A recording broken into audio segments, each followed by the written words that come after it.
Let me know when you're ready. Yep, okay, I'm recording, thank you. Okay, great. All right, hi everybody, welcome to the October 2020 Council of Fort Lauderdale Civic Association's general meeting. We are glad you are here. We're gonna kick things off with a roll call. So call to order as of 6:31 p.m. Roll call starting with board members of the council. This is Colleen Lockwood, I'm the president of the council. If board members could take turns and just self-introduce themselves and their board role, that would be great. Hi, I'm Marilyn Mamano, immediately past president and president of the Harbordale Civic Association. Hi, I'm Melinda Bowker. I am the treasurer of the council and president of the Downtown Fort Lauderdale Civic Association. Hello, I'm Mary Peliquin. I'm the first vice president and the corresponding secretary and the president of the Coral Ridge Association. I'm Luis Castillo. I'm the second vice president. I'm a past president of the South Middle River Civic Association. Jim Concannon. I'm Sunrise Intercoastal Homeowners Association and district rep for District 1. I'm Dennis Ulmer, and I'm the chair of the committees. My name is Michael Albetta, and I am the president of the Lake Ridge Civic Association. Also, I have the honor and privilege of being the representative of District 2 of this council. Alex Galazzo reporting in for Poinsett Heights. Kathy. Hi. Did she say Kathy? Kathy Stubbs. Oh, hi. I'm Kathy Stubbs, representative for District 3, a member of the Melrose Manor Homeowners Association, second vice. Hi, I'm Christina Curry. I'm the recording secretary for the Council of Fort Lauderdale Civic Associations, and I'm the president of the Rio Vista Civic Association. I think I'm the last board member that we needed. Colleen, yes? Yes, so a roll call for the remaining members. Mary, do you want to cover that, or Christina? Yes, if I could, if anyone else that is here from an association, if you would just put your name and what association, I really should say what neighborhood you're representing, that would just really help me. I'm kind of pretty good now at going through and knowing who you all are, but it would really help me just to make sure I don't miss anybody. I'd like to know what neighborhoods are around. So again, in the chat box, just put your name and what HOA or neighborhood you're from. I would appreciate it. Thank you.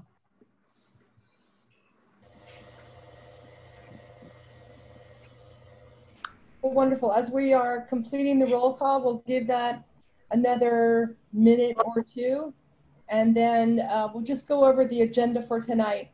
We have, as always, amazing speakers this evening.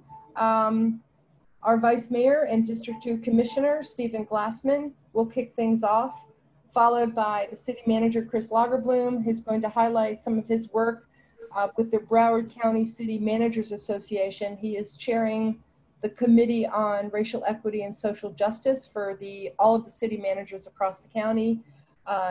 All things COVID update from our local Dr. Fauci is how we like to refer to Dr. J.J. Rajter, who is a critical care medicine specialist and pulmonologist, and cap things off with Monica Elliott from the League of Women Voters, who is going to focus on explaining the sometimes confusing amendments that will be on our ballot. All of the speakers have received all of the questions that were submitted in advance, so they will be also answering and addressing those. Following our speakers, we're actually going to shift the agenda so that member highlights will go next, and then treasurer's report and meeting minute review will happen at the end. And the member highlights will basically be 60-second elevator speeches for your neighborhood. This is a round robin. You will be timed. And we have 6 board members, 5 board members, or 6 that have volunteered to go this month. If you would like to do this month, you are welcome to join us in this, what will hopefully be a wonderful way to engage with one another this month and going forward. So with that, do we have quorum, Mary? Are we good to go? I have 22 neighborhoods. Oh, wait. All right. Yep, we're good now. 25. Okay, wonderful. All right, so I'm going to stop sharing, and I'm going to hand the floor over to our guest, Vice Mayor Steve Glassman, whom we are privileged and honored to have joining us tonight. His can-do attitude, his attention to detail, his background in education, his love of history and historic buildings, for all the wonderful good that he's done for our district and for the city at large. We welcome you, Steve, and I hand things over to you. Thank you, Colleen. I appreciate it. And thank you for the kind words. Thank you to the board for having me spend some time with you this evening. And to all of the members that are on the Zoom call as well. It's a pleasure to be with you all. And I actually know that I saw a post recently on Facebook, so I wanted to acknowledge that it was only just 1 year ago when we all celebrated Betty's birthday at City Hall on the 8th floor. I can't believe it's been a year, but that was great. And then we also gathered at the Women's Club. It was great. And I miss those days of us gathering and celebrating wonderful events like that. And I so look forward to the time when we're able to do that again. But it's great when you see those things pop up on Facebook and you go, oh my God, it's been a year since we celebrated that. But so happy birthday last week, Betty. It's wonderful to see you on this line as well. I did see a couple of questions. So Mary, thank you for forwarding some of those to me. So let me start with those and then I can give you a little brief overview of what happened at the commission last meeting and what we anticipate happening the rest of this month. And then it looks like we'll be back in chambers in November. So that will be an interesting experience. I did see two questions. So Mary, if there were more that came in after I saw your email, let me know. But the two I saw were regarding the relationship with the city and the MPO and our transportation and mobility. And then I also saw a question about leaf blowers. So those were the two that I had seen. Again, if there are more, let me know.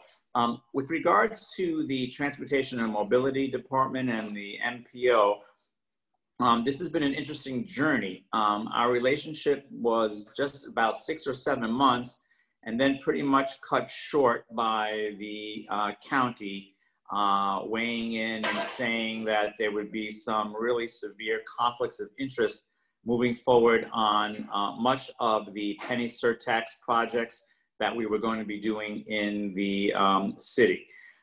So it looks like rather than fight it, the city just sort of acquiesced to that ruling of the county attorney and the county administrator. And that very brief partnership has come to an end. So in the budget process, we removed the approximately $500,000 that we had set aside for that partnership. But then at our recent commission meeting, we added that $500,000 back into the budget so that we staff our transportation and mobility department. As most of you know, there was a bit of a controversy when that happened last November, December. I was sort of in the mix with that because I was actually objecting and saying that I had a feeling that we would find out that this would be a conflict of interest and we were losing all of our folks in our department because there was such a concern that they'd be losing their jobs and there was an uncertainty. And there was a bit of an upheaval there. I hate to say that I told you so, but I guess I told you so. So all of that did come to fruition.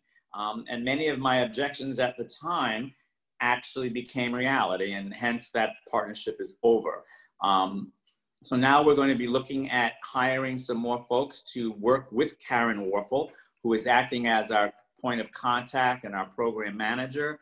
And we will be hiring other folks so that there'll be people working with each district on these projects. You know, this is such an important part of what the city does, and in every neighborhood survey, transportation is always at the top of people's concerns: traffic, transportation, mobility. So I'm very committed to making sure that this new team of 4 works very closely with the administration and with the city commission districts to make sure that we're doing exactly what needs to happen when it comes to transportation projects. With regards to leaf blowers, we did have a discussion at our last meeting, and I will tell you that I've received quite a bit of email on this actually, and I wouldn't say split, I would say more folks in favor of moving forward with a ban, but there have been a loud few people that are actually very upset about us contemplating a ban on the leaf blowers. The discussion has just begun. We're nowhere near finalizing that work with an ordinance yet, but the arguments in favor of it at the commission meeting seem to be that it wasn't just a matter of noise and gasoline, but it was also a matter of what's happening with our storm drains and also with our waterways, with the clippings, and also with the fact that folks are just blowing all of this stuff into the storm drains. So it is creating a little bit of a problem environmentally for the city. And the clippings actually do contribute to algae blooms in our waterways. I've been hearing a lot about this in my district. My district has a lot of waterways. So this was has always been an issue.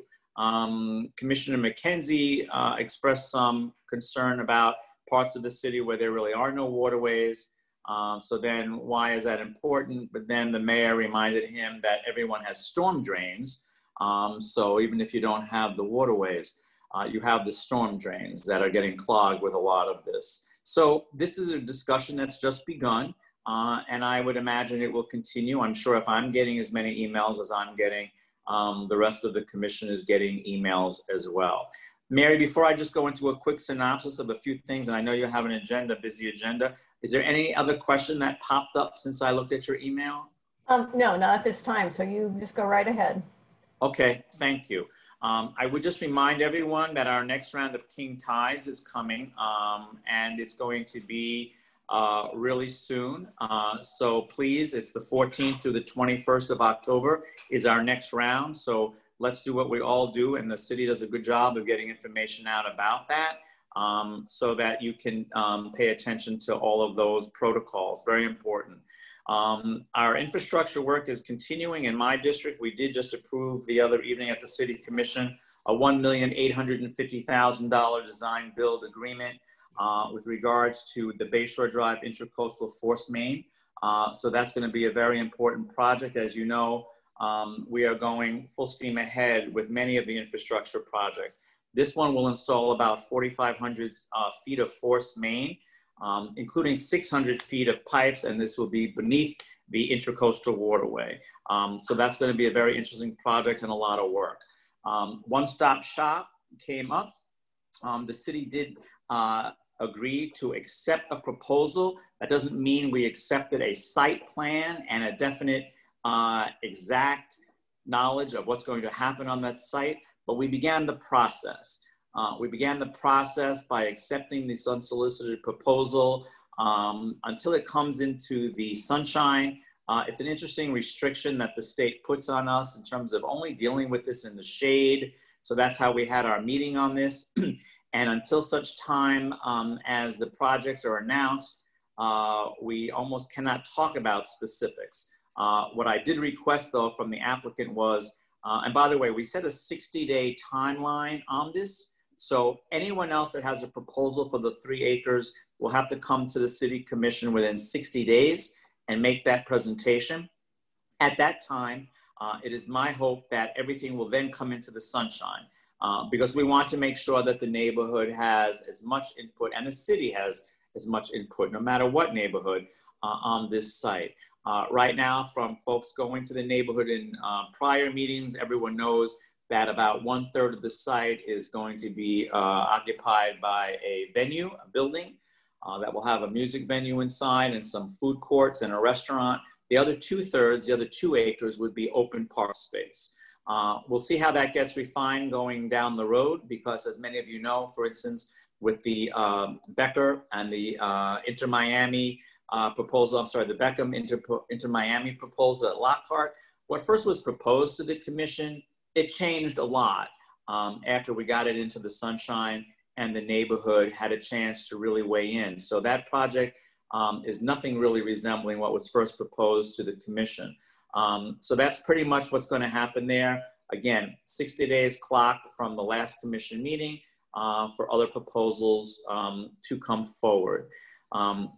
Also in District 2, we did approve a purchase that's 1016 Waverly Road in Sailboat Bend. And I will tell you that this is probably the most archaeological significant site in the city of Fort Lauderdale on the New River, going back to the Tequesta Indians and then later the Seminoles. This is an Indian midden on this site.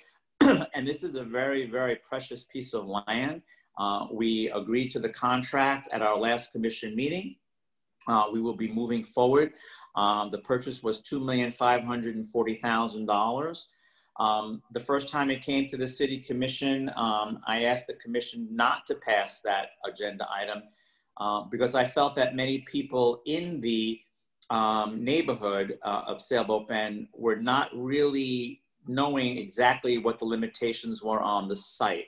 I didn't want to see folks say, oh, wow, we're going to have a park and we're going to have swings and volleyball and tennis courts. And I didn't want them to think that this was going to be an active site.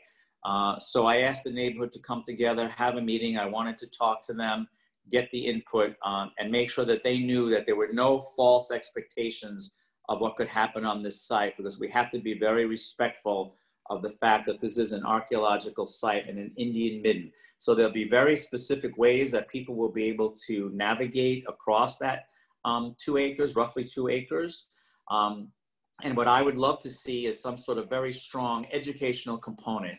It's a great opportunity to educate the city and anyone else who would come to see this site as exactly what an Indian midden is and what the history of that site is.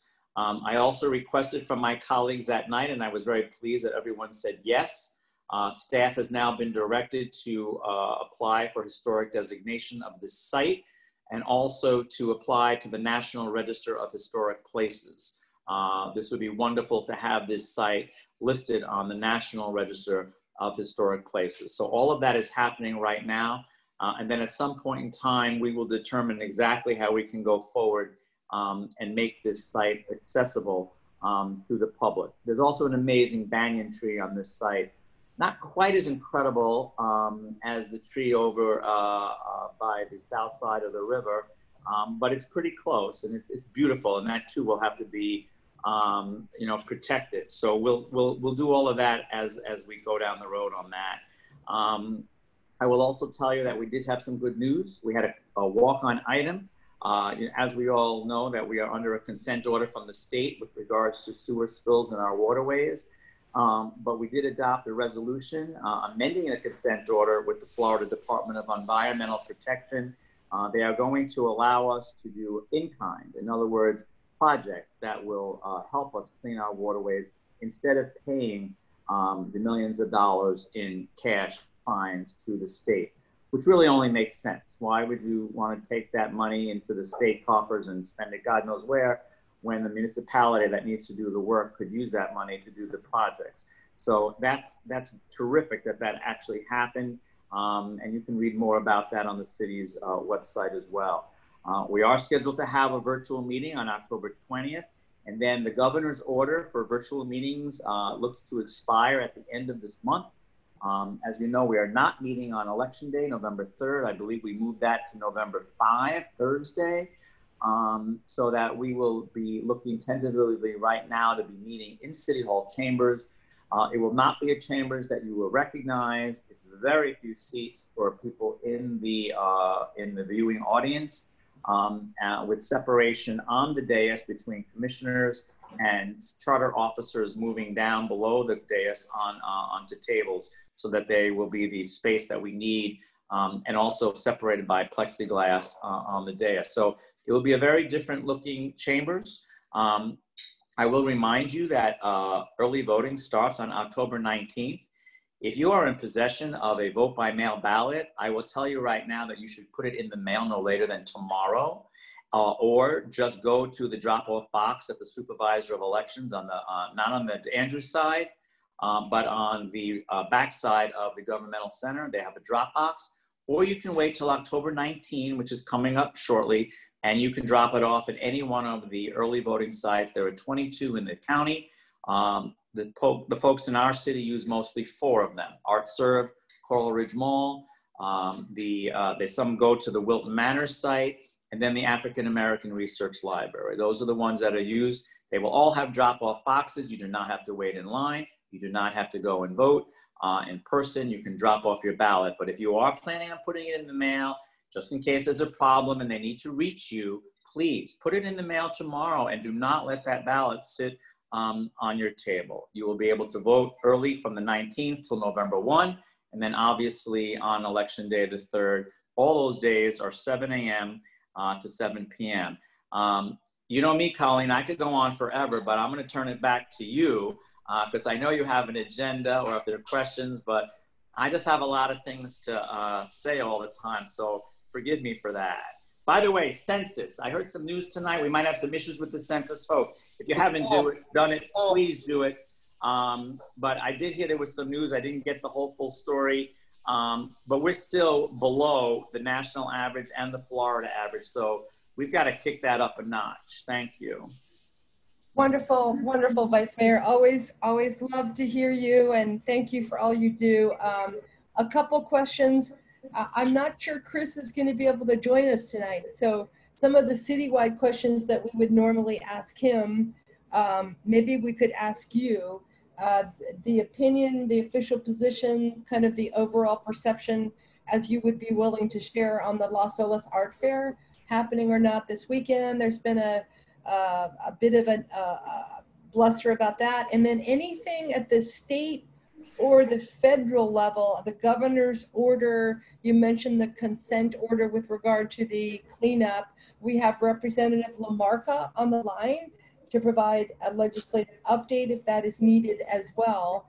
But can you talk just more broadly, big picture? Are there any other outstanding issues or priorities that we should be aware of? Sure, and let me take that because I know that there has been some discussion in the last day or so about the art fair. Again, I will tell you that many of these decisions that we are operating under come from either the state or the county. In fact, when we approve of events at the city commission meeting, there's always that caveat that the approval has to be granted by the county for these events. And from my understanding, the county has signed off on the Las Olas Art Fair, that they had to submit, just like the boat show had to submit, an extensive document regarding protocols, how people are going to be distanced, mandatory masks for everybody. That is all in that plan. I know that the organizers, the producers of the show, pointed to a recent art show. I forgot what city it was in, but where people were kept moving and where they didn't have anywhere near the number of artists that they used to have in the show, and that masks were required. So we'll see how that goes. But again, all of these approvals come from the county in terms of events. The same thing with the boat show and the air show coming as well. Wonderful. The questions from our chair of committee, Dennis Ulmer. The schedule for the water treatment plant replacement. I don't think the dates have been announced. Just curious if that's on the docket sometime soon. And for the commission meetings, once they're back in person with limited in-person attendance, will phone-in comments still be continued to be allowed? Yes, to that, I would certainly hope so. And I'll definitely double check on that, Dennis. I can't see why, if we're going to be limiting the number of people in the chambers to like less than 20, how we could not give people the opportunity to still phone in and do what we've been doing all along. So yes. Dennis, with regards to the 5-ash water treatment plant that you questioned about, we did get some proposals. There have been some glitches in those proposals in terms of the commission not being totally happy with some of the staffing issues and what would happen to our city staff and how these would be operated and would we lose total control. So the city commission has not yet accepted any of the proposals that have come forward. But the city manager knows that this is very important. This is a priority we have to make sure that we get going on the 5-ash replacement because that place needs attention. It needs total rebuild and no more Band-Aids, no more repairs. So what we're going to have to do is really get very, very serious about these kinds of proposals. The folks that have made these presentations to us and that want to do this plant, they understand the concerns right now, but right now nothing has been accepted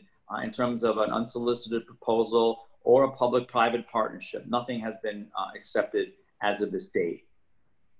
Last two questions, Steve. Update on vacation rentals, and I think there's also some legislation about that at the state level that we could talk about with Representative LaMarca, and the update on the interim or the FLPD chief hire. Yes, thank you. Okay, vacation rentals, and I will let State Representative LaMarca handle that because so much of that is controlled by the state. Our hands are tied. It's a shame, but we do the best that we can. In fact, in my district in Victoria Park, we had a couple of problems recently. We were actually successful in working with the owners and getting those places emptied and having people comply. You know, for a while, we did have some really nice guidance in terms of what could happen in vacation rentals, what could not during COVID-19. Right now, though, everyone, you know, seems to be thinking that they can just loosen up. And I have had reports of just people having these parties and these, you know, gatherings and, you know, just acting as if there's nothing going on in the world. It's really very troubling. But the, what was the question after the vacation rentals? I apologize. The FLPD chief hire. Thank you. Yes, that did go out to a national search. And from what I understand, our search team and the city manager have been reviewing what they are recommending, who to be interviewed, and those questions are being drawn up now for those interviews. So that's what I know right now, but that process is ongoing. Wonderful. Thank you so much, Steve. Representative LaMarca, do you just want to weigh in on the short-term vacation rentals at the state level and any other really quick legislative updates that we should know about? Sure, Colleen. Thank you very much. Just a quick update. A few of the things that were, we accomplished in the first couple of years here in the legislature. One of them being, we filed a bill, vacation rental bill. It was House Bill 1129. It did not get through the session in 2019. The major pushback was with one of the majority leaders in Commerce, and that gentleman is term limited out. So we'll make another effort at it. Look, at the end of the day, the most important thing about short-term rentals or vacation rentals, as is said about personal property rights, is that when we buy a home or an apartment or a residence where we're going to raise our family or live out our years or whatever it might be in every situation, we also have property rights, and that is that we didn't expect a hotel mass movement of people to be next door. So I believe that's a local issue. It should be handled local. As you know, at the time I spent at the city of Lighthouse Point and then Broward County, I think home rule and local control is very important in some of these issues, that being one of the very most important ones. And then Colleen, there's a couple other quick things. In this year's budget, we've talked a little bit about the environment and algae blooms and other things for the Everglades and water quality. But one of the things that we got in this year's budget was a $50 million recurring funding for beaches around the state of Florida, which is a almost 100% increase, and it actually locked into the budget year after year. So when these beach projects come back up in Steve in my district, we'll be able to continue to rebuild and re-nourish our beaches and build dunes, which is a big deal. And then really the last thing that is worth kind of mentioning for right now with respect to the city of Fort Lauderdale, and I know that you all have talked and Steve talked quite a bit about that, that letter from the state. We had the opportunity both with Chris Lagerbloom and your lobbyists in Tallahassee to work with the DEP secretary and the governor on that negotiation, and hopefully that will be signed off and the dollars will go back to the system and the infrastructure where it belongs. Look, we have situations that happen when a city's old or infrastructure is old, but that doesn't mean that we should take $2 million and send it to the state. So very pleased the way that the Commissioner Glassman and the rest of the entire commission has worked hard to make that something where your tax dollars go back into the system and not to the state of Florida. So that being said, happy to answer any questions. Thank you so much, Chip. So good to have you here. Thank you very much. And Steve, are you still here? There was another, we're going to defer the fire rescue flu vaccine question for Dr. Rajter, who is going next. But there was an outstanding question from Brucey about the tree ordinance. Do we have an update on that as a final question for you? I keep asking about that. We should have seen that ordinance already, but we haven't. So I don't know if Chris is going to make it this evening, but I will certainly put that on my list. I actually will be meeting with Chris tomorrow. So let's find out about where that is. I don't know why it hasn't come to us yet. We've been told that it's coming and it's coming. And so hopefully that will happen before the vaccine. Thank you. Thank you, Vice Mayor. Thank you very much. So we don't see Chris. I think he had the decline. So we will do an update on racial equity and social justice next month. But we will move on to our next speaker, our favorite local, Dr. Fauci, critical care medicine specialist and pulmonologist, Dr. Rajter, who there's so much to unpack right now, Dr. Rajter. I'm gonna stop talking and let everyone hear from you on all things COVID and public health related. Thank you, Dr. Rajter. Thank you. Thank you. It's an honor of being here again. So I had a few questions that were sent to me earlier, but before I can even go into that, the numbers have remained low, meaning the number of admissions, number of sick people with COVID in the hospital, number of deaths associated with COVID, all these numbers have remained low. As is expected, as we see few cases in the community, the hospitals are not being pressured. So that's a very good thing. The information that we have received right now, I posted on my Facebook page, the number of cases in the US are going up again as a country in its entirety. Beyond that,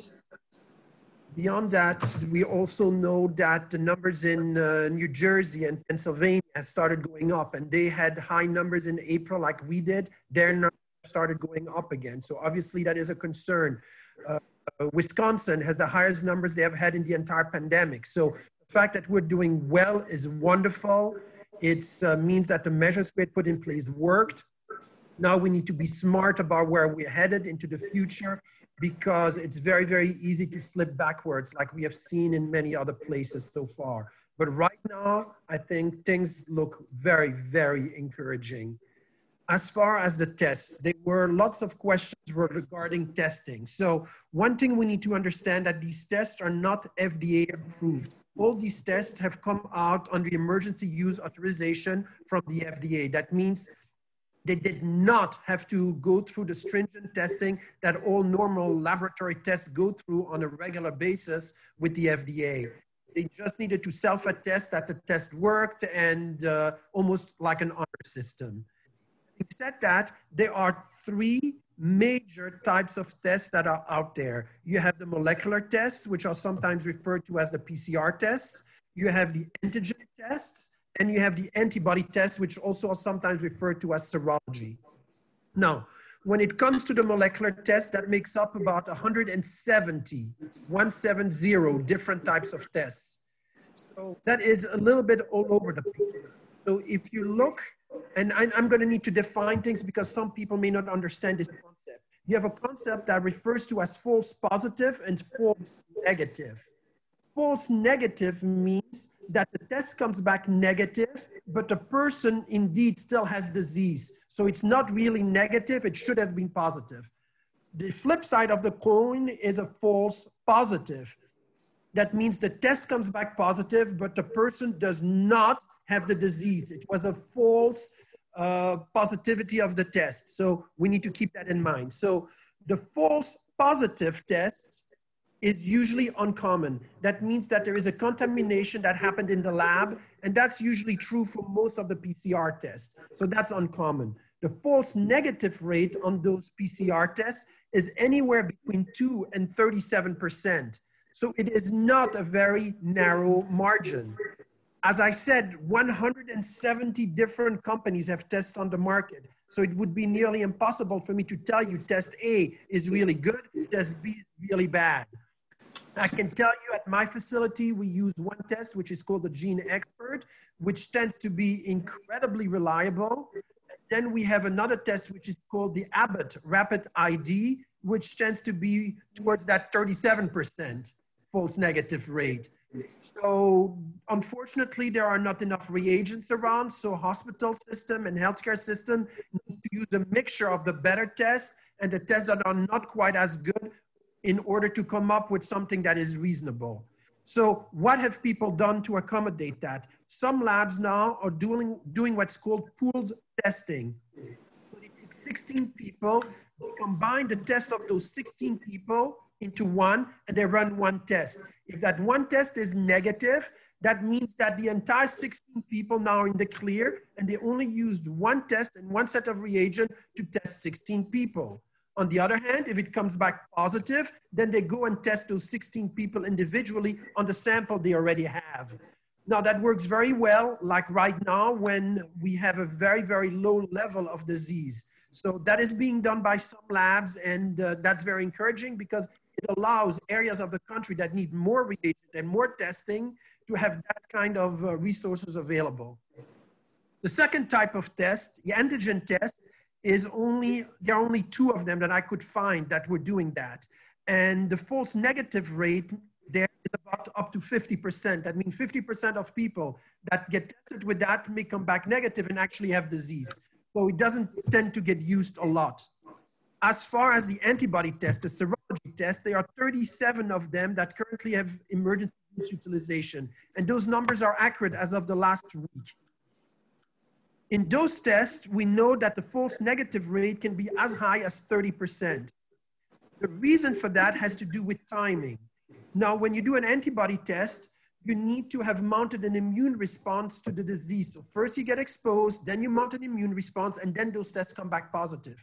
In the antibodies, you look at one thing that's called IgM, and that goes up very, very early, well, within a few days, and then you have IgG.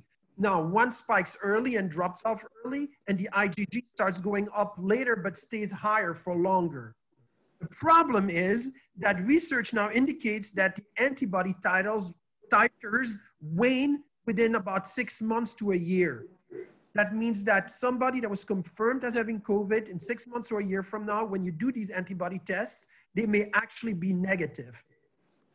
So there still is a lot of things we need to figure out about the usefulness of the antibody tests.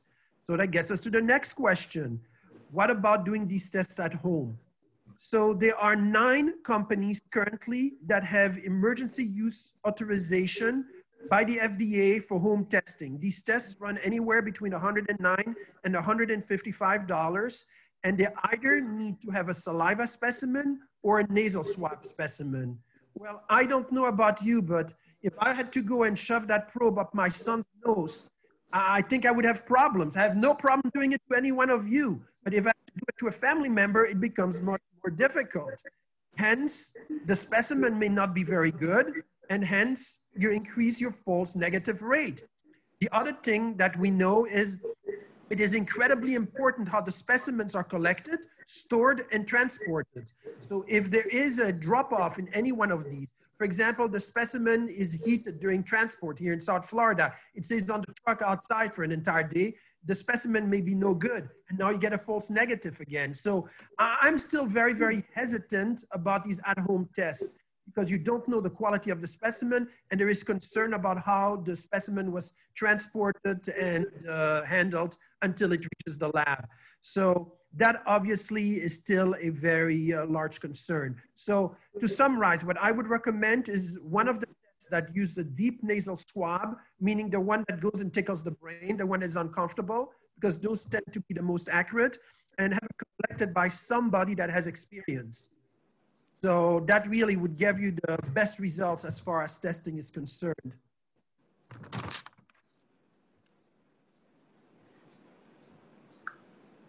So safety of voting, the circumstances where poll sites are not being allowed to mandate mask wearing and the safety precautions being taken for those poll workers' safety as well as the people walking in. But, you know, some concern about mail-in votes getting to their destination, making in-person voting kind of the, you know, the better choice if you want to make sure.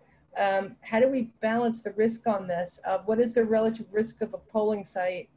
I think it was a horrible idea from the legislatures to tell, oh, you don't have to wear a mask when you come and do your vote. There is nothing in the Constitution that bars the legislatures from telling people you have to wear a mask. I looked, I didn't see it. Number one. Number two, you should not cause harm. Your personal freedom stops when other people's personal freedom starts. It's not absolute. Number three, the poll workers should be wearing appropriate protective gear. That means hopefully having a plexiglass shield between them and the people that get the ballot. So if they start coughing, at least it's not in their face. Have the poll workers wear the better masks, you know, something like a KN95 as opposed to a surgical mask. Make sure that they're being instructed by the Department of Health on how to put on the mask. You know, if they need to itch their nose, what they need to do about it, you know. Have these people protected because they are going to be dodging a big bullet there. So yeah, it's important that we do that because unfortunately they did not think about the safety of the poll workers, let alone the other people that are going to vote. And then the governor's order with reopening on November 3rd, I guess we'll go through a few cycles of this. There was a question asking you about just confirming that the hospital intake admissions has not gone up. Absolutely no. I used to have dozens of patients a day. I may have 1 or 2 patients a week being admitted with COVID. So I can tell you beyond the shadow of a doubt, the numbers are definitely down. I see it. I mean, I would be amongst the first people to see if there was a spike, and I still don't see it. I'm surprised, but I don't see it. Wonderful. And one of the questions from Dr. Getz was the mandating of the flu vaccine for rescue workers and fire personnel. Is that within the realm or the jurisdiction of a healthcare institution or even law enforcement? I don't know. That's a question you should direct to Christina. You know, the bottom line, the healthcare workers, there are some institutions across the United States that have mandated healthcare workers to wear a mask. Some other institutions, their legal department have said, we can't really do that because God forbid if somebody developed an adverse event to the vaccine, now the institution would be liable for that adverse event because the vaccine manufacturer is protected by law. So some institutions have taken the approach, we cannot mandate people to get vaccinated, but we can mandate them to wear a mask. Well, great. Everybody's wearing a mask right now in the hospital anyway, so that doesn't change anything. I can tell you personally, I'm a big proponent of the flu vaccine. I think it's incredibly important. This has been developed over many years. It has a very good track record of safety. So I would strongly urge people to do that. Now, for the doctor there, I have a surprise. We lost your audio, Dr. Rajter. I have a surprise for the doctor right now. Hold on. There you go. I just posted it. The article that I was touting about all along was finally accepted for publication yesterday, and it was released online. So if people have interest in reading at what works, you know, there is the information. It actually does work. The number needed to treat is 9 people. So for every 9 people we treat, there is 1 patient that will survive that would otherwise have died. Wow, wonderful. That's for inpatients. So that is big. Now up to the next step. Congratulations, that's so great. And we will follow your progress, and everyone should follow Dr. Rajter on Facebook. He regularly posts updates there. One final question for you, Dr. Rajter. After testing positive at Holiday Park, what should a person do? Back to basics. Okay, as soon as somebody tests positive, they need to see a healthcare provider. The reason for that is they may do well for the first day, first 2 days, first few days, but then they may start going downhill, especially since there are some regimens that I can now share with you that work. I would say treat those people early, treat those people aggressively, because you would prevent them from going downhill and getting worse over time.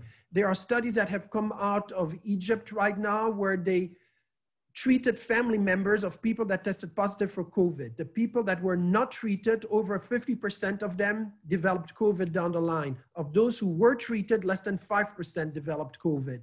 I mean, a 10-to-1 ratio. I mean, it goes without saying, it's extremely effective.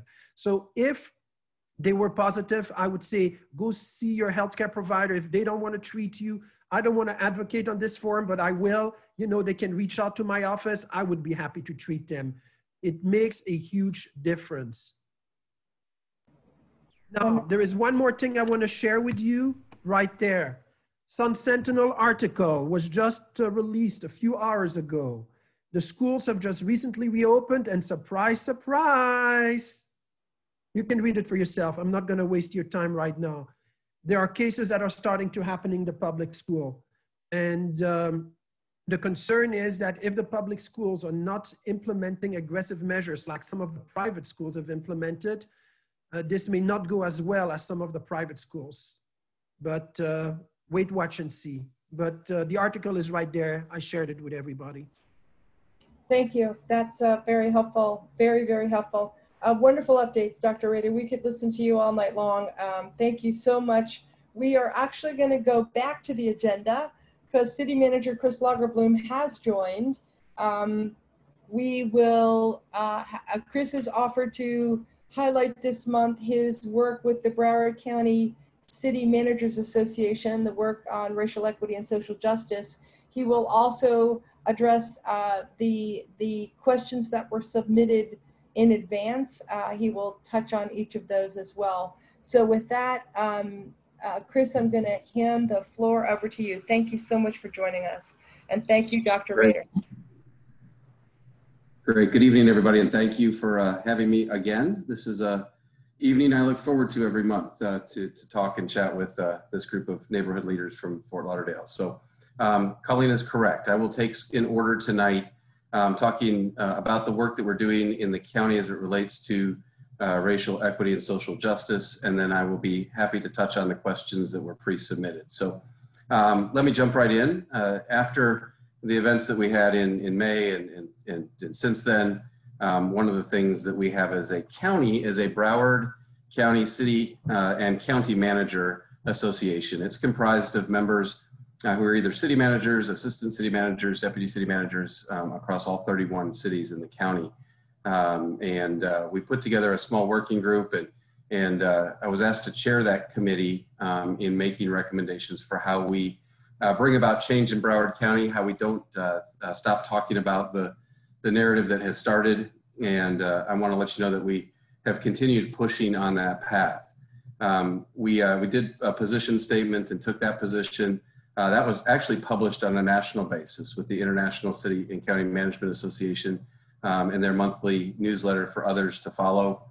And we have since continued that work into putting together actionable steps that we can take as municipalities in the county so that we, number one, make sure that we start to have a dialogue around areas we haven't always talked about, to make sure that we provide adequate and training that is consistent across both elected officials, appointed officials, and city officials, top to bottom, and that we then look to others in the county, to other cities in the county to model that as well as it becoming part of an annual training requirement for those of us that lead cities. I'm going to see if this is possible. I don't know if I have the ability to share my screen, but I'm going to try, and hopefully that works. So you can get some sense as to where we are with an action plan with the city managers that have put together this small subcommittee. I'll just walk you through where we are with the items, and we have different goals and then different action items and different metrics that we will measure ourselves against, so we can demonstrate publicly that in fact we have done what we called people to action in our position statement. So we've got them organized in different initiative areas, different goal areas. The first one is law enforcement. As we know, we recruit and we hire certain people to be our law enforcement officers, and there are certain people that are cut out to do the job and others that aren't. And we want to make sure that we have policies and procedures in place to hire those right people, and to make sure that when we're bringing somebody on board, that it is in fact the person that is the right guardian of our community, and not necessarily a warrior that feels as though they need to be out there and engaging in a more aggressive posture. So we've put together different one policy, or one goal here, which is to confirm that law enforcement recruitment and hiring practices represent and meet the needs of our communities. We're looking at that as organizations, as well as the different roles of citizen review. And we see different examples of that all over Broward County. And we even now see the Broward County Commission talking about a citizen panel. And that has had 21 different iterations as I read them as they've rolled out, and initiative of Mayor Holness. And we're watching where that discussion goes countywide and how we play a role in that. So some different cities have more oversight with their citizen boards, some have less, some have citizen oversight in the form of reviewing actions, and others actually have more of an investigative type action. Obviously, the attorneys all weigh in as to what is consistent with state statute, and so we have that hurdle as well, but as organizations, we're looking to what is the best practice there. In another section, obviously, an educated workforce, an educated group of elected officials and appointed officials and city officials make for better people to advance this dialogue and to affect change. So one of our goals in standardized racial bias training is to dismantle systemic barriers and improve outcomes by establishing continuous standardized training resources for elected officials, appointed officials, and municipal employees on the topics of racial equity, cultural sensitivity, diversity, and implicit bias. Take a side detour here just for a second and let you know that in our police department, in our FLPD, they have started a procedural justice series of training classes that is rolled out from the top down and will be received by all of the members in our Fort Lauderdale Police Department. That's really great. And today I had the opportunity, actually I think it was yesterday, these days all run together. Yesterday I had the opportunity to finish an agreement with a gentleman, Bill Hawthorne. Bill is the former equity officer, chief equity officer for Macy's department stores, as well as the former equity officer in the city of Atlanta for Mayor Bottoms. And he now lives in Fort Lauderdale, and he and I happened to have an opportunity to cross paths. He lives out on the beach, and he's going to be doing, through his consulting firm, some very in-depth training at the leadership level in our city amongst our city senior staff, so that as department heads, we're sensitive to those things that we need to be sensitive to, and have the opportunity to understand how we continue that dialogue amongst those that we interact with in our department. So some good things hopefully happening here in Fort Lauderdale. Continuing on, we're looking at policy and make sure that our policies and practices and procedures are looked through the lens of an equity position, and to ensure that they, and this speaks more to a city manager than it may to any of you, that they meet the intent and impact, and they match that what's outlined in the International City Management Association Equity and Inclusion Toolkit. We're all familiar with what that is, and it's best practices, at least, that cities have rolled out as to how municipalities can engage on this topic, and then evaluate the value of rolling out the plan to a larger segment of the community. And once we figure we've got that right for ourselves, then maybe we have the opportunity to take that message and continue to be those people that carry on the dialogue in the community as well. So that's a summary of the action plan as it's coming together. Got some great people on that committee, and I see us doing good things as we move forward. It's supported countywide, and I think that's important as well, and it hasn't lost momentum, and I think that's important as well. That sometimes we do these things and all of a sudden think, well, we just got over the hurdle. And if we got over the hurdle, you know, we could let our guard down. And I don't think that's true. And we as a city will continue to be leaders in this space. So I'm excited about the work that's been done and continuing to be done. It's unfortunate that we have to do it, but I think we do. And we're ready to continue, as I said, to be leaders in that space. So that's a snapshot of what we're doing countywide. I'm distinctly honored that they chose me to lead that subcommittee. And I've got a great group, a very diverse group working towards the same goals. So that's quickly an update on that. As I go to some of the questions that were sent in, there was a question about Governor DeSantis's proposed legislation, and I can't rattle it off exactly what it is, but it deals with anti-looting, anti-violent protesting, and support of law enforcement. It was asked what either our committee's position was or the city's position on that particular topic, and I can report at this point that it's new enough that it hasn't really been discussed in either of those two places yet. But I can tell you that we will have that discussion on the topic. We don't typically take positions on that type of legislation that would happen in Tallahassee, but if the commission wants to take an official position, we can. But I do want you to know that what we're doing locally is exactly what we said we were going to do, and that is an independent third-party review of our policy and the functioning of our law enforcement agency. Just yesterday, I got to a final agreement with the National Police Foundation to do about a 6-month assessment of our department and make recommendations as they relate to the 21st century model for professional policing, that task force that President Obama put together, and do an assessment of our department as it relates to those standards, and certainly make recommendations. The group that will be working in Fort Lauderdale are highly regarded law enforcement professionals, psychologists, others in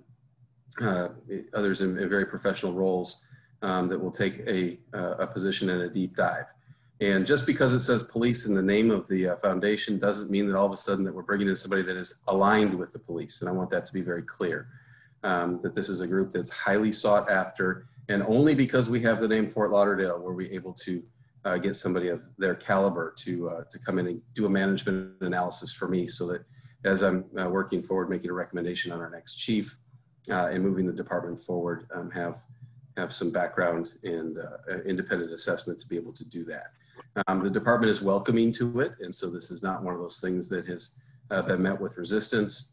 I could have gone and found somebody that would have just come in and tore us down, and I don't know that that would have accomplished anything to build us back up either in the future. So I think we're going to get a very good independent look at our policies and our actions, and we'll make change where change is needed. And hopefully we hear that we're doing some stuff right. And I think that we are doing some stuff right, and I think there's always room for improvement. So that's coming soon.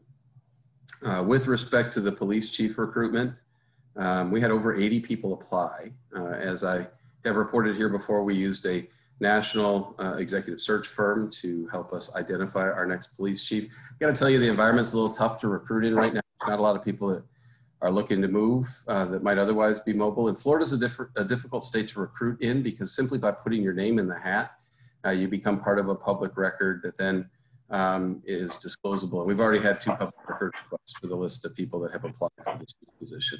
And that's all public in Florida. So sometimes if you get a really good person who's not necessarily looking to leave where they are, it's a bit of a risk to convince them to throw their name in the hat, because they could put them at risk where they are. And so just know that those are a couple of challenges that we face. But I'm very excited with the level of talent that has applied. They initially took that 80, and by the executive search firm whittled that down to a top 16 with an alternate 10, so top 26. And then I've been working with our HR director as well as the consulting firm, and going through and doing our look at those top candidates. I think we'll be at a place where we get to a top 5 or 6 here shortly. It probably won't be this week, but it probably will be very, very soon. I've indicated to our HR staff as well as the recruitment firm that I want to have this dinner prepared before Thanksgiving. And so we'll see if I'm able to offer up a candidate to our police department as well as to the public in short order. So again, very talented, very diverse group of individuals that have applied. Lots of current law enforcement agency heads, and so I'm keenly interested in a small handful, but there's some superstars in the group, I think. So that's an update on that. I'm going to go to the questions now. Is the consent order with FDEP 100% finalized? The answer to that question is yes. It came in yesterday, executed by the state, so that would be full execution by us and the state. What I can tell you about this consent order is when the state brought it, they came with it and said that you know, we want this short order consent form that we just don't really have any interest in talking to you about doing an investment project in the community. We just want you to pay a fine. We were successful in negotiating to where an environmental project can be one of the things that we consider. We have a handful of different projects that we are going through right now, and we'll propose one to the state within the next 30 days. And therefore we'll hopefully not write a check to the state. It doesn't do anything to balance the state's budget, doesn't do anything to balance ours. It's really just the good citizens of Fort Lauderdale or the state of Florida paying each other. Is one pocket into the other as far as I'm concerned. And that doesn't do anybody any good. So I hope that we can make an investment into the community and come up with a project that people can see and say, okay, we're a better city because we elected to do that work instead of just writing the check. So that yes, it's done and moving forward. Hang on, I got to go back to the questions here. What is the timeline for replacing the water treatment plant? The issue will have the greatest effect to the city and neighborhoods as to financing the plant and future utility rates. Yeah, great question. As I've reported before, and it did in fact fund in the budget that went into effect October 1st, an owner's representative to represent the city as we go to the industry for the reconstruction of the 5-ash water treatment plant. I reported to the commission earlier in the year, based upon our revenue sufficiency modeling, that we anticipate that sometime in the 23, 24, 25 timeframe, and those are fiscal years that we will need to, if we do it ourselves, be able to issue debt in the water utility to build a new plant. Now, that's not to say that's the decided upon path, but I'm a big believer that we need to keep our options open and control our own destiny if in fact nothing else works. And so what I mean by that is we've got to keep on a course, a fast forward course to bringing an owner's rep on board, designing a plant, going to the market for a competitive solicitation, and starting to build. We've got to do that regardless of any of these other things we hear coming at us from the sidelines, whether we get an unsolicited proposal, and we've received a couple that we have elected not to move forward with because of things that I can't discuss in the public because it was a shade item with the commission about, but you know, we've got to stay laser focused on our own path so that if nothing else finds us along the way, we still have a brand new water plant. With the way that the modeling works with the finances is based upon the Corolla report, a good estimated cost of that water plant, the new water plant, is about $450 million. And when you look at what it takes to be able to service that debt with revenues that are offset by fees paid, and that's an important thing to highlight because as you know, we service customers outside the city of Fort Lauderdale for our water plant, for our water system.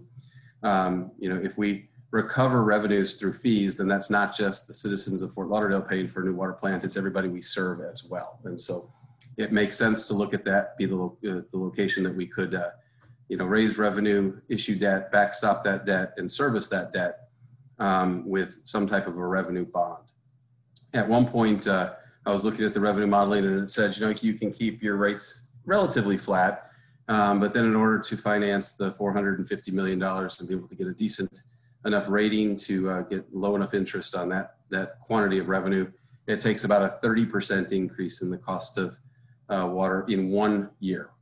So if we were just trucking along as normal, we would hit this blip where all of a sudden we would have one larger increase, and then we would go back to the more flat line that we're at currently. Or it models very nicely that we could do that in 9% increments over a period of 3 years. And so that was what I talked to the commission about earlier in the year. It wasn't something that we needed to address in this fiscal year. And I don't think it's something that we address in the next fiscal year, but I think then we would be aligned the year after that, so 23, to either talk about whether or not we start to put this money in the bank in 3 smaller increases, or if there's the desire to wait until fiscal year 25 and do it all at once. I don't know the answer to that question, but what I can tell you is that, you know, it takes money to build a water plant. And so we're going to have to find it somewhere. And if we had to do it ourselves, it really should come in the form of a ratepayer based revenue increase.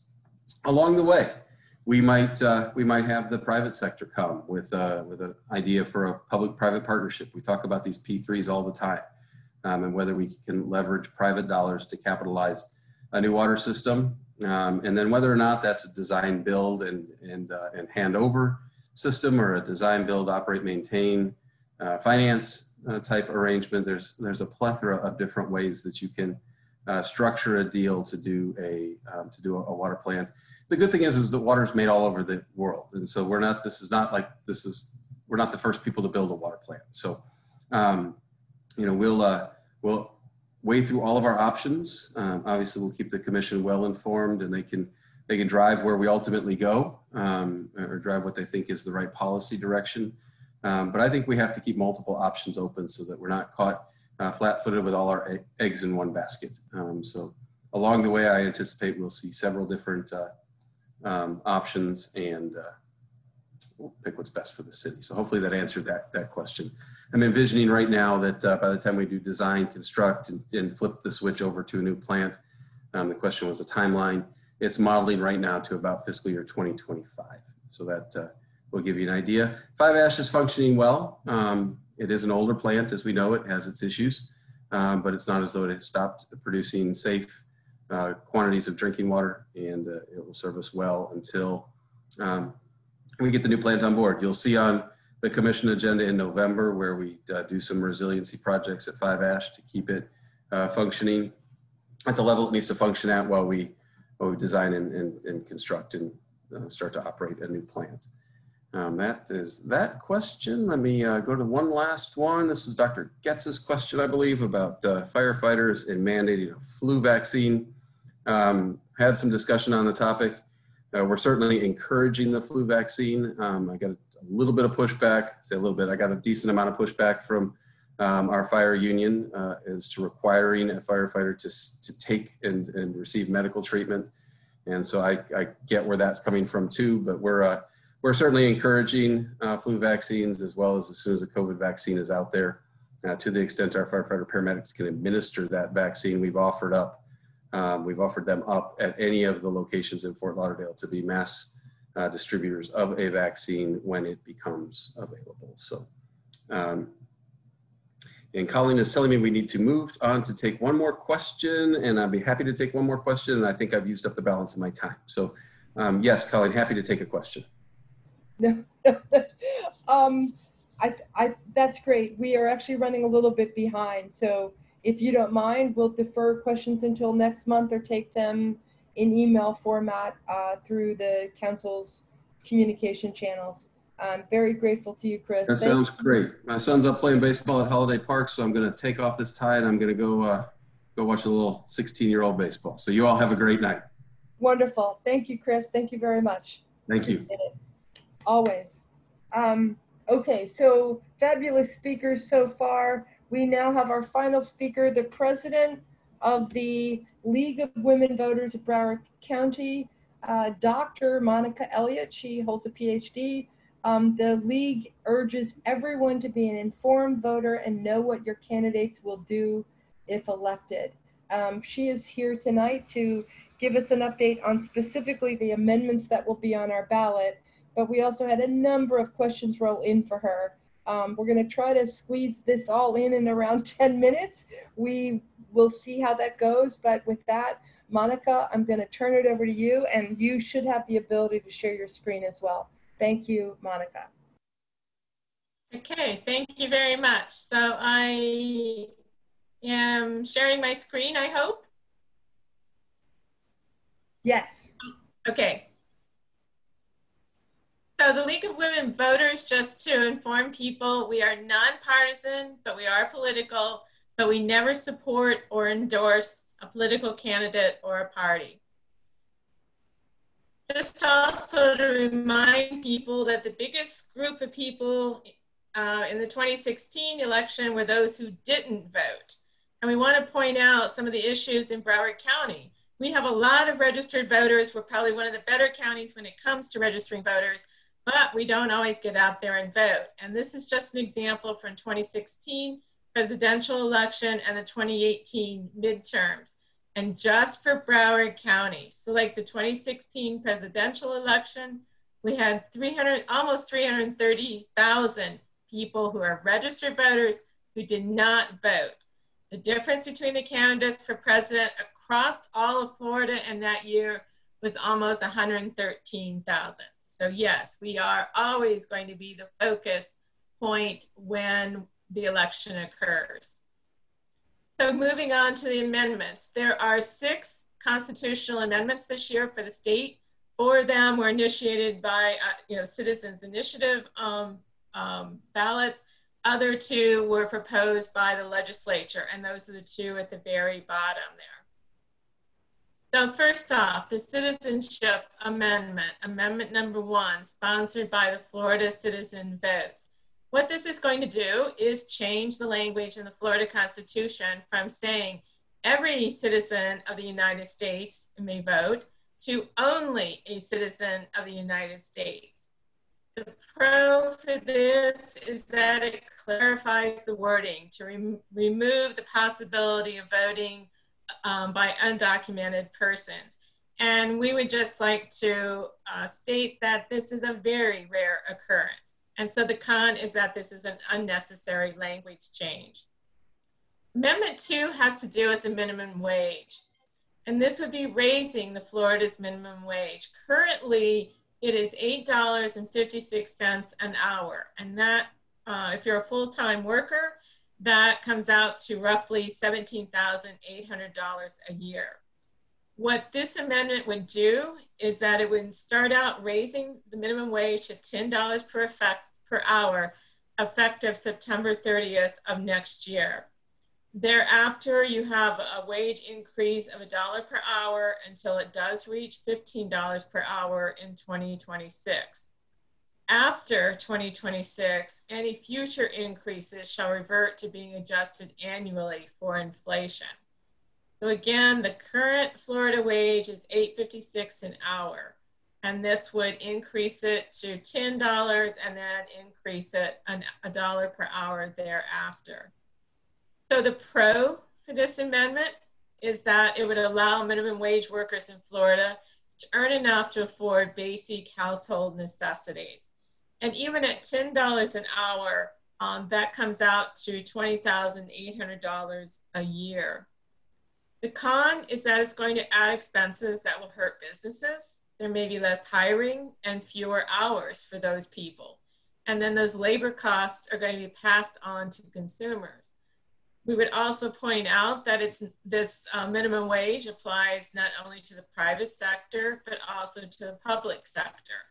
So it will be an increase for wages when it comes to public sector people. Amendment 3, I'm going to take a little bit of time on because it's a little bit complicated and you probably have heard a lot of different things about this. It's called the open primary, but I just want to point out that open primary has a lot of different meanings and it depends on who you're talking to. With this particular amendment, what it does is that all voters will be able to vote in primary elections for state legislature, the governor, and the cabinet. Only these offices. It is not going to apply to anything local. It doesn't apply to president. It doesn't apply to senators.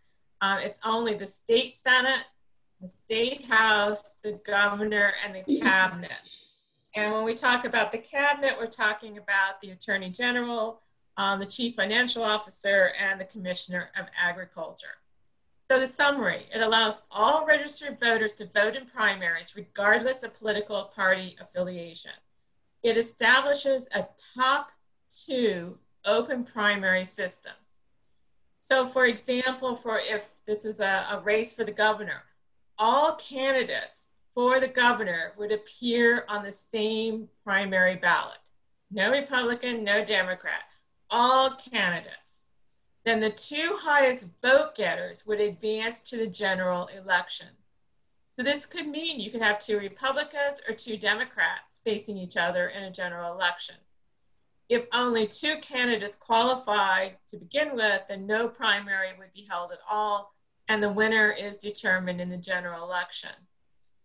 Candidates' parties may or may not be listed on the ballot. That is not specified in the amendment. That is something that would have to be determined by the legislature. if this were to pass, and all constitutional amendments have to have a 60% passage rate. It would take effect January 1st, 2024. So by helping, the pro is this, is that it's going to help increase voter participation. There's approximately 3.4 to 3.8 million, I'm not sure what the current number is, of registered voters who are not affiliated with any major political party. We call them NPAs. And so with our current closed primary system, they don't get a vote in many of our elections. So by a closed primary system, it means that if it is a primary, you either have to be registered as a Republican or as a Democrat. And that's the only way you can vote in those primaries. The con for this one is that it's felt to be detrimental to our political system. There are better ways. There are other types of open primaries that may make the process more equitable than using this top two system. It doesn't really open the primaries, but instead effectively eliminates some primaries. And again, because you might have candidates from the same party being pitted against each other. There's also a concern that this could suppress Black representation in the legislature.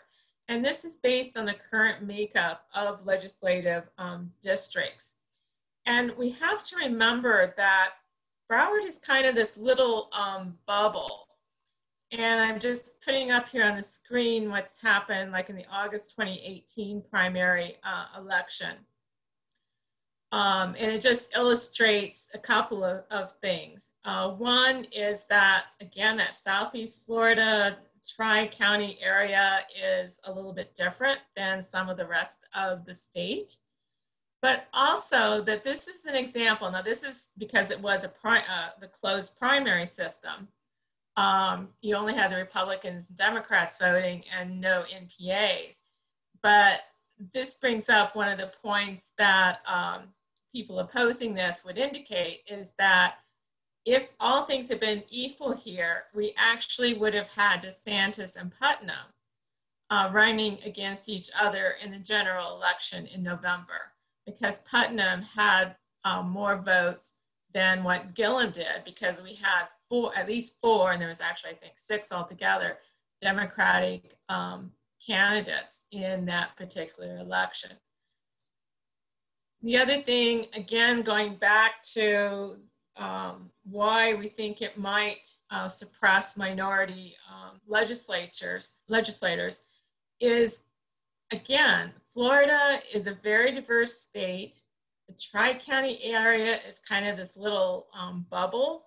And this just illustrates that why we end up being purple, where the more populous areas like South Florida, the Hillsborough, Pinellas, Orange, Osceola County, Jacksonville area, well, those tend to skew Democratic. The rest of the state tends to skew more Republican. So on Amendment 4, we are dealing with the voter approval of the constitutional amendments. What this amendment would do is require that all proposed amendments be approved by voters in 2 sequential elections. And this would apply to all amendments, whether they were proposed by the legislature, whether they were driven by petition, or if they came from the Revision Commission. But it would require that all constitutional amendments be approved by voters in 2 successive elections in order to become effective. Again, we have to have a 60% of the vote for a passing amendment. This would require that you have 2 successive elections, each with 60% of the vote. And then we would also point out that for new state tax or fee amendment proposals, it would be 2 separate elections with a 2/3 majorities, because those are special cases. this is just to kind of illustrate the difference between what happens now versus what would happen if Amendment 4 did pass. Again, with Amendment 4, if we were to vote, if it were to pass, we would have to have our constitutional amendments go through 2 successive elections. And with each election, there would have to be approval by 60% of the voters. So the pro, it would reduce the number of nuisance or frivolous amendments. The con, it's going to make it very difficult to propose and pass amendments that occur via the citizens' initiative. For example, the voter restoration rights, the medical marijuana, environmental land acquisition, the Florida Forever. It's going to delay the enacting of voter-approved amendments because, again, it's going to take a minimum of 2 to 3 years for anything to pass, because we're not voting every year, we're voting every other year. And then again, with the citizen initiative proposals, it's going to make it very costly to get those on the ballot because we already have numerous restrictions placed on those already. For Amendment 5 and Amendment 6, these were both proposed by the Florida legislature. And I'd also like to point out that 100% of the House and the Senate approved this amendment proposal.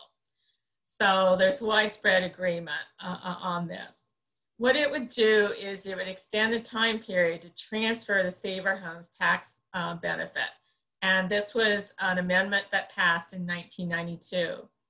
In summary, it's going to increase the period during which a person may transfer that benefit to new homestead property from 2 years to 3 years.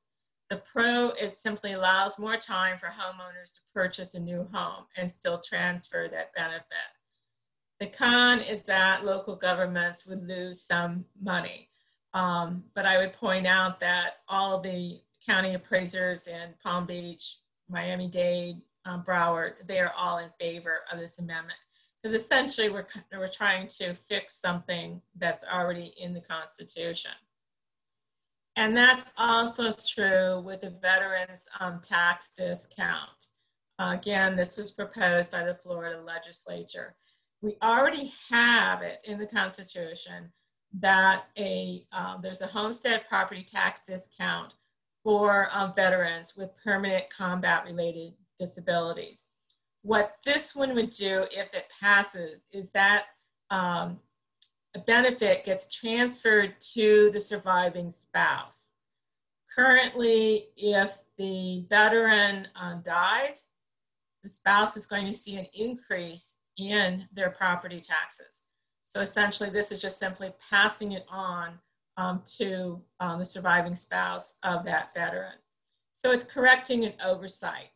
Again, you're going to see some local government tax revenue that would be negatively affected, but all 3 county appraisers in the surrounding counties are in favor of this.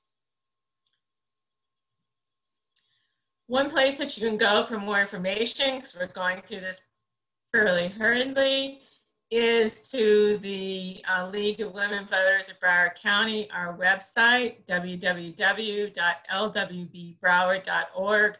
I've got it outlined in that box. We have our, usually you may have seen our printed copies regarding the amendments. Since the libraries are closed, it was kind of difficult to be able to do that, so we put everything online. But we have online our English version and then a Spanish version. And then we also have a quick 1-page summary. Just one thing I want to point out in terms of, yes, we've indicated which ones the League of Florida is in favor of and opposed. And you might be surprised, for example, that the League opposes Amendment 5 and 6. And this is due to a long-held belief that these types of tax initiatives shouldn't be in the Constitution at all to begin with. This is something that should be done by the legislature. So we're just sticking to our guns in terms of this is the principle that we believe in. I think probably most likely most people will vote for it because we're trying to correct something that's already in the Constitution. We also have other information there about if you want more information about requesting your vote by mail ballot and other questions. So one of the things that I was asked, somebody was, I think that's in the next slide, no, was about the voting boxes or where to drop off your vote by mail ballots. And there are two that are currently available now, 24/7. These are secure voting boxes. One is located downtown Fort Lauderdale at the county government building at the Brickell Avenue side of the building. The other one is out at the Lauderdale Mall on the back side where the voting equipment center is located at. Otherwise, you will be able to drop off your ballot at any of the early voting sites starting October 19th. You don't have to stand in line. There's a special box just for the vote by mail ballots. There's over, I think it's 550,000 vote by mail ballots that were mailed out by the SOE so far. You can still request a vote by mail ballot. You can request it up until 5 p.m. on October 24th. If you wait until the last minute to request that vote by mail ballot, we would highly suggest that you would drop it off at one of those boxes. You have time to place it in the mail. That's how I voted. The other thing we want to point out is that you can track your vote by mail ballot. When you go to the Broward SOE website, you'll go to where it says check your status, do an update, you fill it in, and you can track your ballot from the time you requested it to the time it was mailed. And it will indicate where it was mailed to, because that may be part of the problem if you haven't received one. Then it will indicate that it's been received at the SOE office for processing, and then it will indicate that it's been counted. Vote by mail ballots are being counted right now. I know that mine has been. Next up, they will be counting the early voting ballots. So unlike other states, vote by mail ballots and early voting ballots are counted early and done before the November 3rd election. It's just that it's not reported until after 7 p.m. on November 3rd. There was one other question about what steps are being taken to address and minimize potential voter intimidation at early voting sites and election day. We certainly hope that nothing will happen. There's a lot of different committees that are looking into different scenarios to be prepared for this. Just so you know, police and sheriff or law enforcement in general, they are not allowed to be stationed at the polls except, for example, traffic control. And the reason for that is because that would look intimidating in itself. So we've got a real balance here in terms of, we're not going to have the police there to keep everybody in line. We're hoping people will be civilized and do it themselves. However, there is an election protection hotline, and this is manned by lawyers, volunteers. It's 1-866-OUR-VOTE, and that is the election protection hotline. It's actually available in about 20 different languages. So if you see something, report it. And it's going to be manned all day on election day. It's actually operational right now, so that if something, you're seeing something now or in other states, it's quite possible it could be answered by a lawyer in San Francisco. I mean, this is a nationwide effort, and it's called the Election Protection Hotline. So I will stop there. Excuse me? May I have that number again, please? Yes, I'll give you the numbers rather than just the name. It's 866-687-8683. I'll put that in the chat. Thank you very much. Okay, and just the thing to remember is the Election Protection Hotline. And if you Google that, you'll come up to the site and you'll see there's a different phone number for Spanish, a different phone number for Creole, etc. So that's just for English speakers. Monica, that was amazing. We have one last question for you. How often are the 24-hour boxes emptied, and are they monitored for vandalism? The secure outside boxes, the 2 boxes associated with the SOE, those are emptied every day. They are secure. They've got cameras, you know, monitoring them. So so far there has not been any problem associated with it. For the early election, those are located inside the building. So you do have to get out of the car to drop those off. At least that's what's happening right now. And there's nothing wrong. I mean, I know people are concerned about the mail, but the main advantage for a mailing is that you can drive right up to that, you know, your postal box and drop it right in. Whereas the 24/7 boxes at SOE sites, you are going to have to leave your car. They're not drive-through. They're not drive up to. You're going to have to get out of the car, and it's 2 or 3 steps to the box.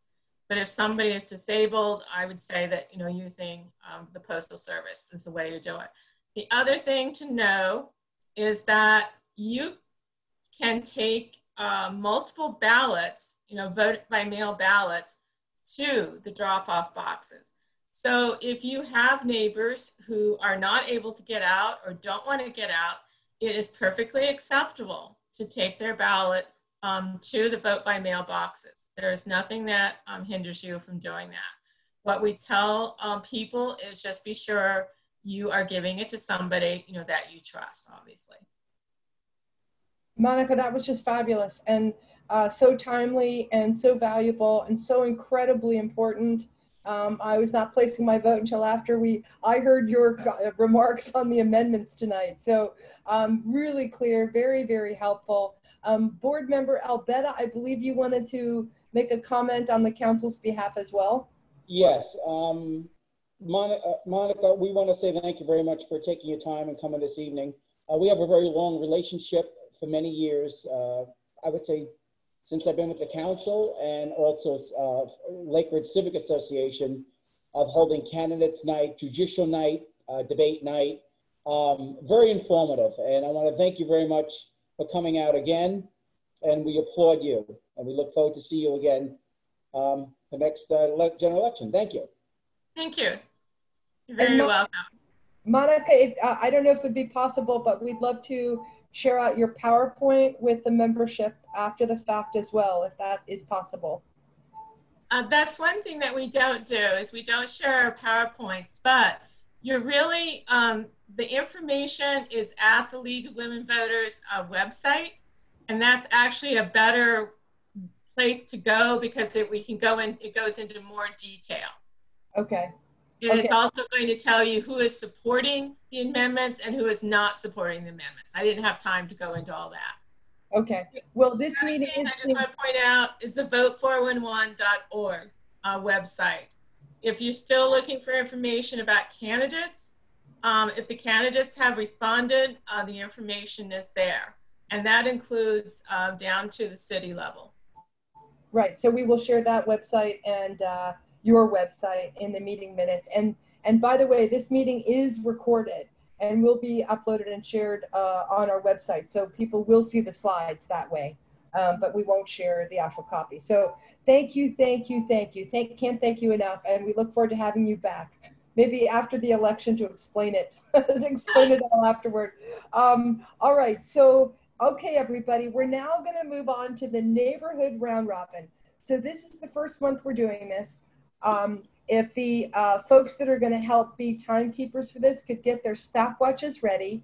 We have 5 board members who have volunteered to do a 60-second elevator speech about their neighborhood.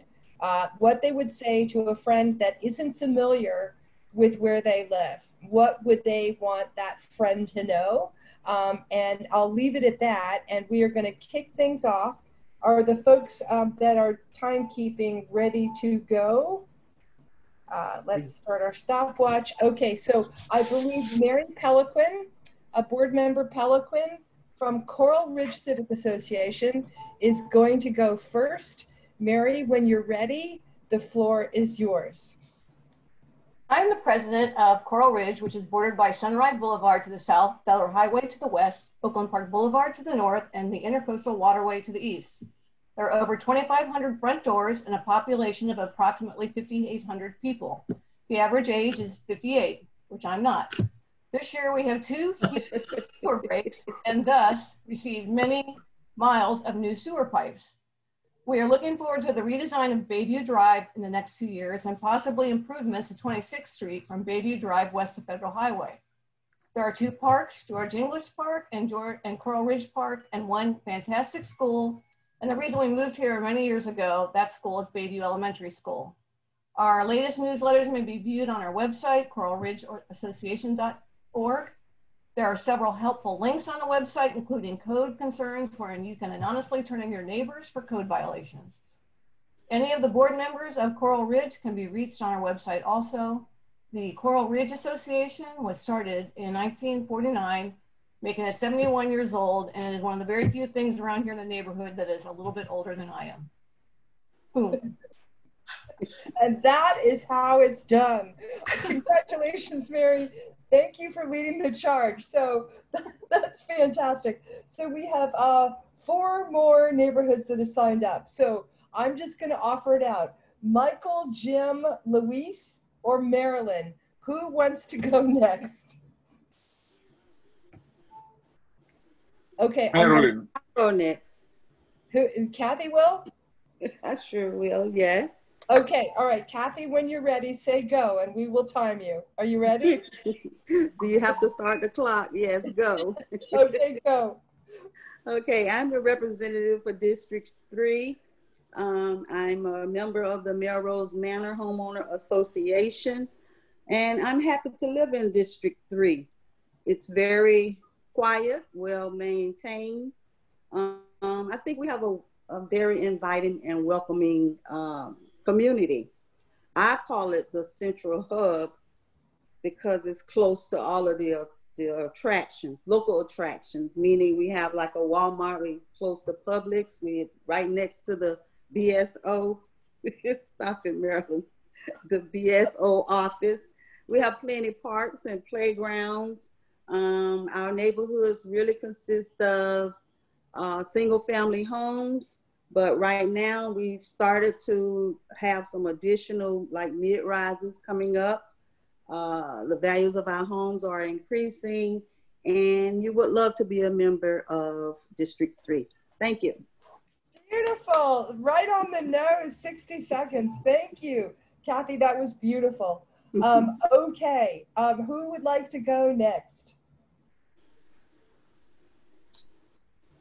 Okay, I will. Okay, you ready? Tell me when I start. 1, 2, go. 3, go. My name is Luis Castillo. I'm a past president of the South Middle River Civic Association. I've been living in Fort Lauderdale almost 8 years to the day, Columbus Day last 2012. South Middle River is a very large neighborhood. It goes all the way from Sunrise Boulevard north to the Middle River and Wilton Manors, and from 4th Avenue Northeast to Power Line. About 9,500 residents, about 3,000 households, maybe more, mostly are single-family dwellings. Blessing and a curse that we are borderline with Wilton Manors. A lot of people say they live in Wilton Manors. In fact, they live in South Middle River. It's not a majority owned home ownership. There is a lot of rentals. There is a lot of vacancies. Our neighborhood has suffered from the ups and downs of the market in South Florida in general. Chances are that every time that we have been going up, something happens. Namely, look at what happened. Our neighborhood was up and coming for the last 2-3 years. I don't know what's going to happen after this. Time? Okay, well, we don't have that many parks. We have only a minimal park, and the other one is shared with the school. We need to have a beautiful, wonderful park built in our neighborhood, and I hope that happens. That's it. Thank you, Luis. Great job. That's wonderful. So that was South Middle River. So we've had Coral Ridge, Melrose, South Middle River, Sunrise Intercoastal, Lake Ridge, or Harbordale. Who's next? How about Harbordale? Okay. All right. Yeah, I'm good? Good. Okay. Harbordale Civic Association. I'm Marilyn Mamano. Harbordale is the neighborhood on both sides of 17th Street, both north and south. We are a multi-use neighborhood. We have homes, townhomes, apartments, split between condos and rentals. We have every service or restaurant or shopping you could possibly want. You can go to the dentist, get your taxes done, visit the vet, and go shopping all in a walkable area. We are year-round residents and snowbirds. And when you come here, you'll find an A-rated school, Harbordale Civic Elementary School. And people move here to get their kids into Harbordale Elementary School. We have a beautiful neighborhood park. We have a waterfront park where you can go fishing or watch the boats. We have a boat launch, so bring your boat down if you want to launch your boat. And if you want to walk in shade and solitude, we have a beautiful pedestrian bike walk on Southeast 10th Avenue by the cemetery, Everglades Cemetery. But we also host the port and the convention center. So we're very active traffic-wise. We have traffic, and we work on that all the time. But on the upside, where else can you go to breakfast and have breakfast with people dressed up in Comic-Con costumes? So good and the bad of the convention center. We love our neighborhood as you all do yours, and we work hard to protect it. Thank you. Thank you, Marilyn. Bravo. What a great advertisement. I want to move there. That's awesome. All right. So Jim from Sunrise Intercoastal, Board Member Concanon, are you ready? Ready to go. Here we go.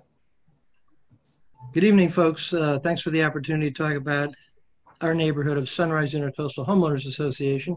I'm sure most of you are familiar with Birch Park. The interesting history behind our neighborhood is that it was donated by Birch to Antioch College back in the 40s and then sold to a developer where he built 180, well, several developers, and they built 186 single family homes. So our neighborhood is really a quiet place. A recent Tropic magazine article, it was a couple of years ago, they called it Mayberry because kids play in the streets. We don't have a lot of traffic in here because there's only one way in and one way out. We are bordered by the Galleria, the Middle River, and the Intercoastal, so we stick out like a peninsula, almost like the shape of Florida. We have a park in here called Greenfield Park, utilized by not just the neighbors, but a lot of people from outside the neighborhood because it's very quiet. We're near Bayview School District is a real draw for new neighbors coming in. Our demographics consist of, I'd say about 20% snowbirds, the rest are locals, and a whole lot of new neighbors moving in with young children because they want to go to Bayview School. We have very low crime because of the fact that we do have only one entrance. We have cameras throughout it. Quiet place to walk, bike, kids play in the street, really welcoming to families. And of course, as I said, it's close to shopping with the Galleria, Publix. There's a CVS nearby. We've got a lot of those amenities that make it easy to live and walk to a restaurant or wherever you want. Time. That's it. Thank you. Thank you very much, Jim. That was great. That was a beautiful pictorial, metaphorical anecdote. I loved it. That was fantastic. Thank you. Thank you. Thank you. All right. So last up, I think, right? I think we've gone through all the neighborhoods we've got signed up for tonight. Last up, none other than Board Member Albetta from Lake Ridge. Michael, are you ready to go? Absolutely, ready to go. Here we go. My name is Michael Albetta, and thank you very much for this opportunity. I'm the president of Lake Ridge Civic Association for the past 8 years. Lake Ridge has been around, for close to 30 years. The boundaries are east Sunrise Boulevard to Flagler Drive.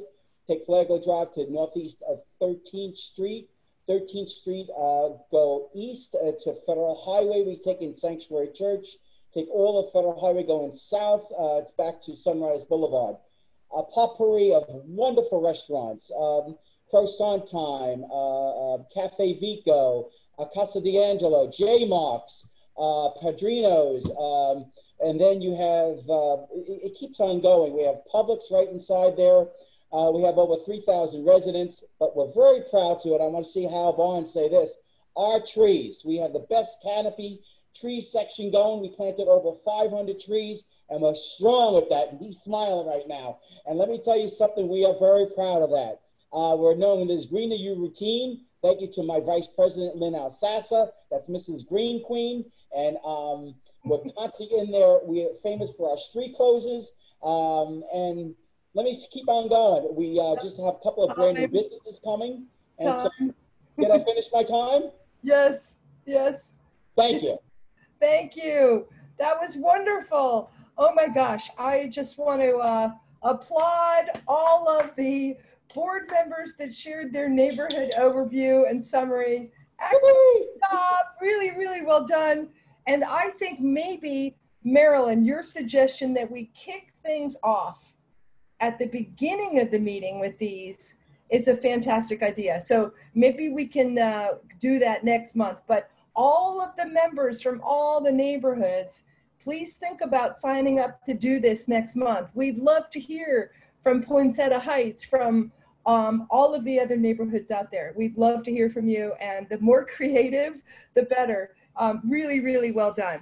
So that's it for neighborhood round robins, because we're already running late. We're going to go back to the business of the council, which I'm trying to pull up. And we have 2 items to go through: the treasurer's report and the review of the prior month meeting minutes. And then we're going to just share the dates of upcoming meetings and call for an adjournment. Melinda, if I could hand things over to you and have you go through the treasurer's report, that would be great. Sure thing, Colleen. And I can briefly share it. If you stop screen sharing, I will throw it up there. So won't take much of your time here if everyone can see that. This is the report as of today, October 13. As you know, we have our SunTrust primary checking account with $11,310. We have numerous members paying via PayPal. Thank you for that. With that balance unchanged since last month at $534.80 for a total of $11,845.26 in all accounts. As I mentioned, we've had actually no activity since the last membership meeting that I spoke at, which was September 8. You'll find all of this on the website, and attached is actually the list of our current members and payments for the year. I did count these up, Mary, and since January 1st, we've had 38 membership payments, and that's it. I will take any comments or questions.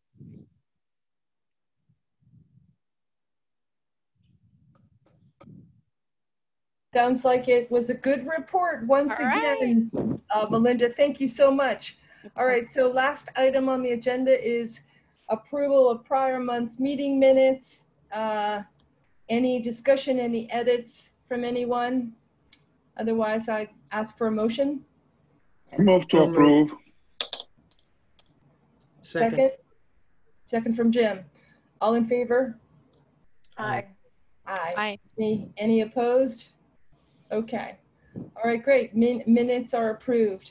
Upcoming meeting dates. Our next board meeting is October 26th. Our next general meeting is November 10th, after the election. That will be an interesting meeting. And with that, unless there are any final comments, just want to thank our wonderful speakers from tonight, the Vice Mayor, the City, Stephen Glassman, the City Manager, Chris Lagerbloom, the wonderful Dr. Rajter, and just fantastic information provided by Monica Elliott. Very grateful to you all, and to the neighborhood leaders. Hats off. You guys did an amazing job. Look forward to doing more of those at the next month's meeting. And with that, I guess we will call for an adjournment, and thank you all. I saw somebody with a raised hand, and I'm not sure who that was or what that was for. Dennis Alma. This is you. Me? Okay. It's Dennis. Okay. All right. So Yes. Colleen, I wanted to say something about the county amendment too. Some of the city commissioners are recommending that we vote no on that. Yes, vote no. Okay, which one was that? I'm sorry, what number? It was the 2. county too. Oh, interesting. I wrote down yes for that one. Okay. Do you want to know a little bit about it? Yeah, go for it. That'd be great. Okay, basically the county, and this was very controversial at the county, on their first go around, they didn't have enough votes to put it on the ballot, but then they did get one change from Commissioner Bogan to have the number of votes to put it on the ballot. It basically, Cliff Notes version says that the county can go ahead and do any projects it wants on land that it owns in any municipality with regards to the surtax transportation projects without any input or approval or denial from the cities in which they're doing the work. Many of the cities are actually in a lawsuit right now against the county on that very ballot initiative. But the League of Cities and just about every city commission is urging everyone to say no, because it's a power grab, it's a land grab, it's a real, basically just denial of local control. So no one that I know of, elected official wise, is in favor of the county just doing what they want to do without the cities having a say within their jurisdiction. Wow, good information. Thank you so much, Vice Mayor. Thank you again. Thank you. This is why I stay till the end of every meeting. Thank you, Steve. How Floridian. Thank you. Yes. Thank you all. Have a great night. Great job, everybody. Stay safe.